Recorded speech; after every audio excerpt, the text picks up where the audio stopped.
Hello everyone, चलते आज बनैबा कथा पणस और चिंगुड़ी तरकारी। काटिकी रखिथिबा पणस को प्रथमे लुण हलदी दे सिझाई नबा। चिंगुड़ी ऊपर खोलपा गुड़िक सफा करी से लुण हलदी गोलई नबा। एपटे कड़ाई सोरष तेल दे गरम कर नबा। से तेल रे अल्प टिके हल्दी देदेवे। तेल चारिआडे जमा भी चिपकबनी। काटिकी रखिथिबा आलू को भाजी नबा। से तेल रे चिंगुड़ी को मध्य भाजी नबा। चिंगुड़ी को बेसी कड़ा कर भाजबेनि, अल्प हल्का ब्राउन कलर हो आसले चिंगुड़ी को बाहर कर नेबे। तरकारी आम मसला रेडी करवा। मसला रे पियाज, टमाटो, अदा, रसुण काटी नबा।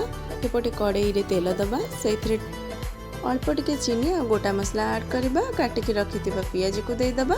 पियाज टिके हे आसले से लुण, हलदी, लंका गुंड दे दबा। एबे अदा रसुण पेस्ट दे दबा। काटिकी रखिथिबा टमाटो को दे दबा। जीरा गुंड, धनिया गुंड ऐड करके मसला को भल से कषि नेबे। देखंतु मसला टी भल से हे आसलानी, तेल बाहरी आसलानी। एबे चिंगुड़ी दे दबा। आलू, पणस ए सब को दे भल से कषि नबा।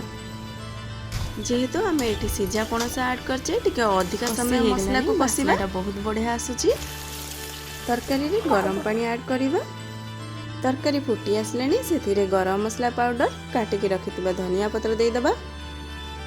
प्रस्तुत हो गला कथा पणस और चिंगुड़ी तरकारी। मो रेसिपी भल लगे लाइक, शेयर, सब्सक्राइब निश्चय करेंगे। रही जय जगन्नाथ।